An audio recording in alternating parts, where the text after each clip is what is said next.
And welcome to this week's edition of the Crew Coaches Corner, joined this week by the head coach of what is still the newest UMHB athletic program, acrobatics and tumbling. We're here with head coach Courtney Pate. Courtney, thanks for your time.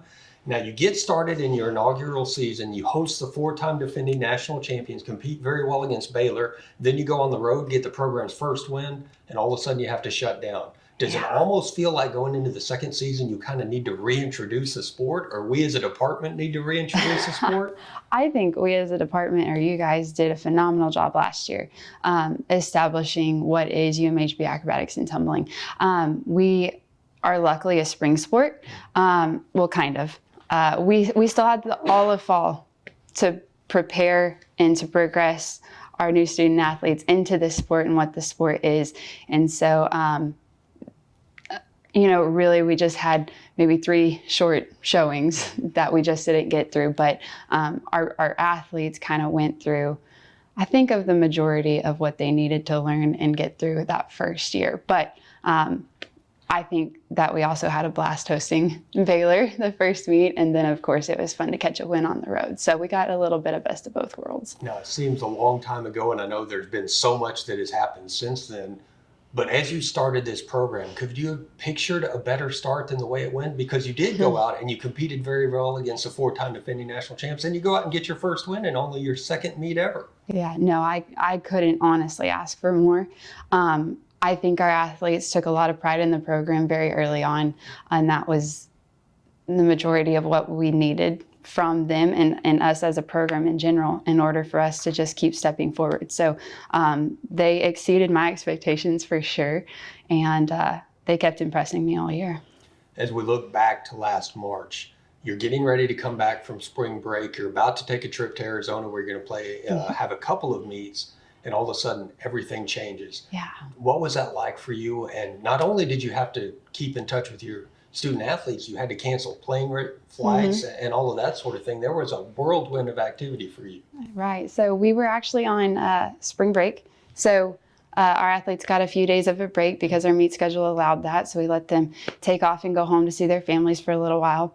And I remember it when a student athlete from about 5 or so hours away texted me and said, "Hey, Coach, I hear that things are going a little down south, and so I just want to make sure that we're good to go." And I said, "Yeah, we're practicing tomorrow. Come on down." So she traveled in, and then within maybe 2 hours, after she got here, I got the word that we were done. And so I had to call her immediately back and be like, "I know that you just traveled down, but we won't be practicing the rest of the semester." So that was a hit. That was a shock. So how did you make that transition from planning for a trip, planning for the rest of your season, to all of a sudden worrying about your student athletes and staying in contact with them and continuing to do everything you were doing? You just weren't able to physically coach your sport. It was tough. It was a complete mental switch into the state of unknowns. It was just, let's do what we can to save up for next year. But right now, I think that, at the time, it was a shock to our athletes. And so I think that first stage of transition was just accepting what had just happened. And so that took actually a couple weeks for us to really settle in. Obviously, your first concern was the well-being of your student athletes, keeping them on track with their classes, checking in with them mentally to see how they were doing, and that they stayed connected with the program.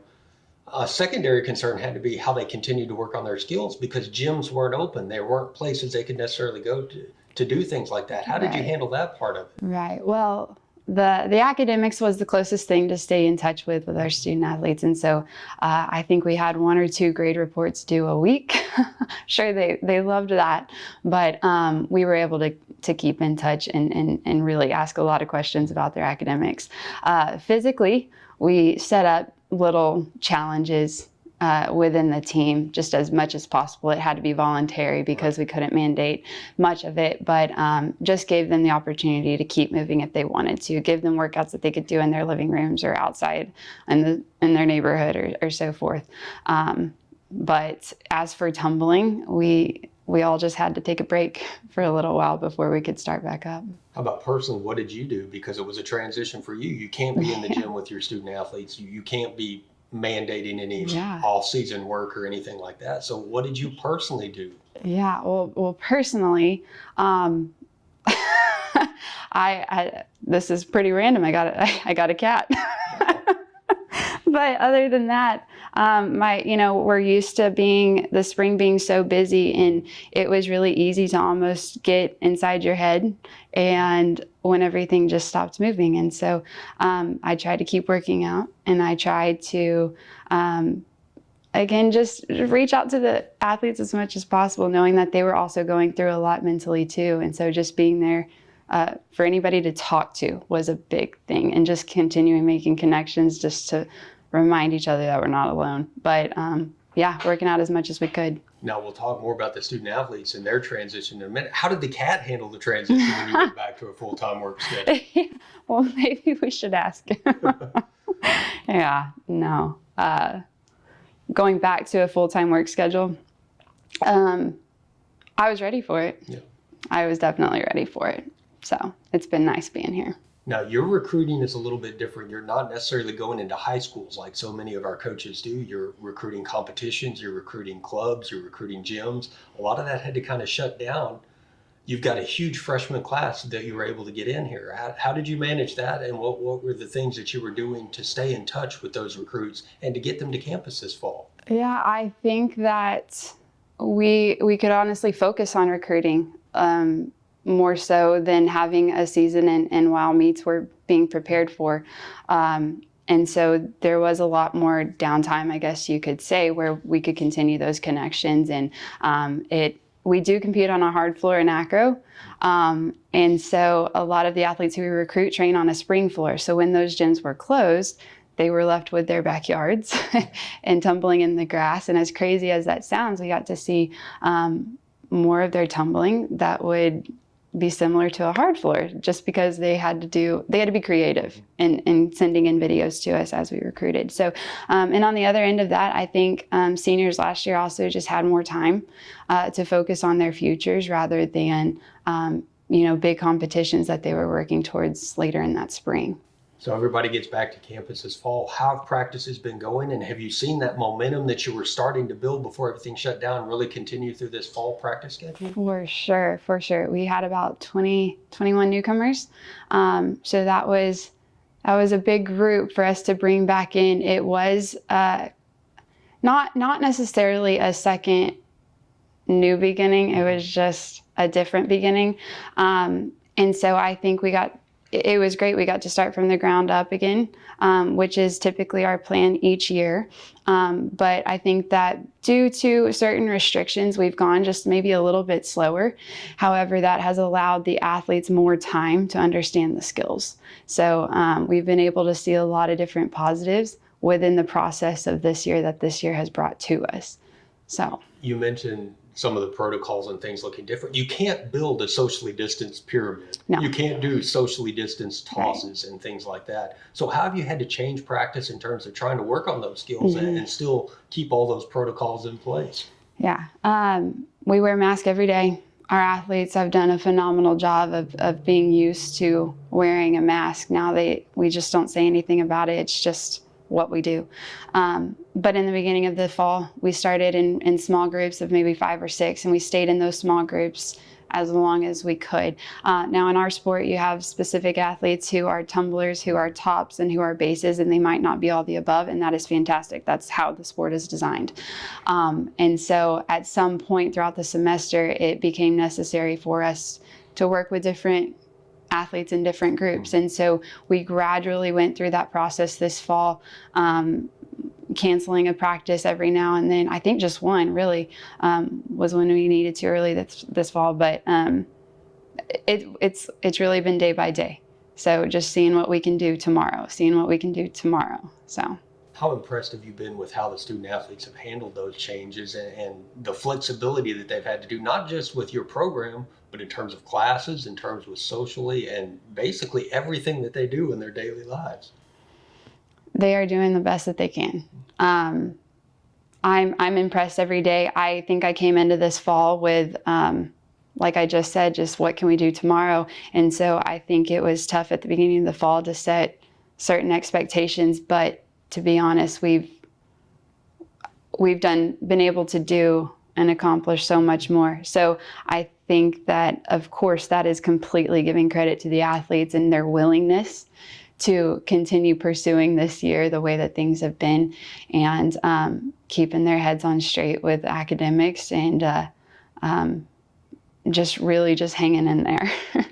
Now, everything is in pencil. We know that. And fluidity is the key right now. But the schedule has you hosting the only other program to win a national champion. That's Oregon University, supposed to come to Belton this year.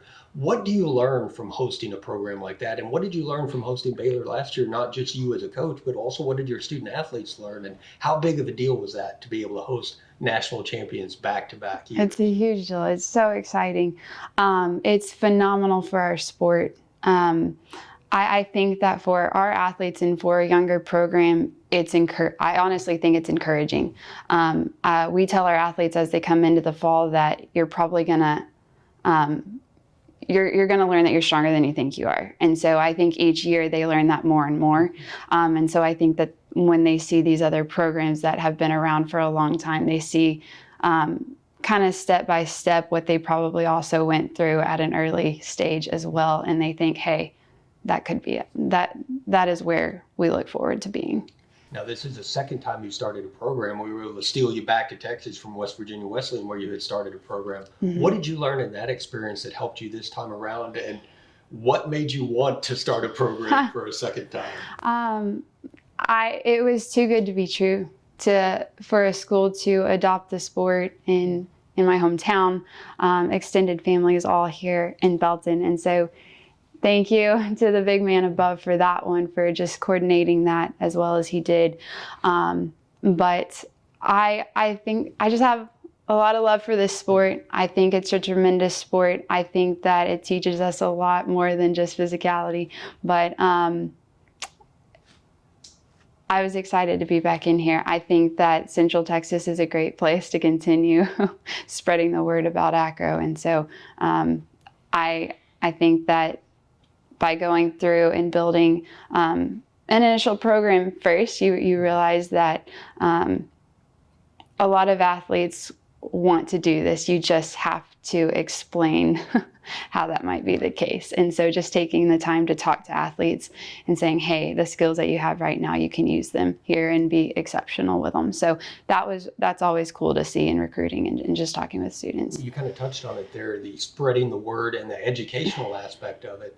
As you go into your second year, how many doors have opened now in terms of the word UMHB acrobatics and tumbling getting out there in the community and people being more aware of it, and now knowing not only what it is, but they've got a chance to do this right here in their backyard or in their area? Yes, absolutely. The word is spreading. More and more people are becoming knowledgeable of UMHB's acro program.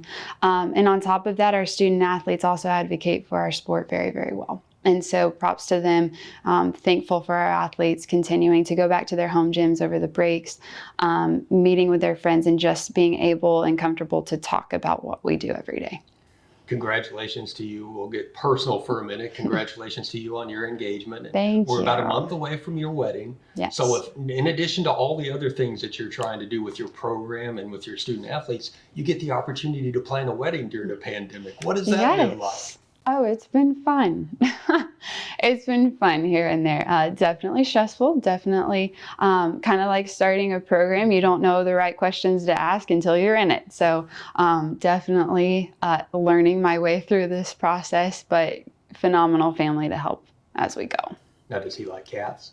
He does. He for sure does. Thank goodness. Or at least he will now. Yeah. He doesn't get a say, but yes, he does. He loves them. Congratulations on that. We're so excited for both of you. Getting back to your program, we mentioned the fact that you have now started 2 programs and tried to build 2 programs. Do you have a timeline coming in? And where are you in that timeline, if you do have one, in terms of where you want to be going into your, albeit not really second season because you didn't get the full first season? Timeline. I think that given the way that this year is, it was hard to plan this year. However, every day that we go into practice, our athletes meet the standard that we set for them. And so I think as we continue on through this spring, we just have to keep our heads down and stay focused and do everything that we can, just like they have done every day this fall. And so, of course, we always want to say that we want to be competitive across the Division threes. But I think that if they just keep their heads straight this year, we'll just take it one step at a time. And flexibility is always a big thing in your sport, and a big thing off the court as well. Yes. Because flexibility is so important for everybody this time. Yes, absolutely, absolutely. We've kind of stressed just not taking any day for granted, and so we've definitely seen a season taken from us, and we of course don't want that to happen again. So I think our athletes are trying to do everything that they can to continue on through a full season.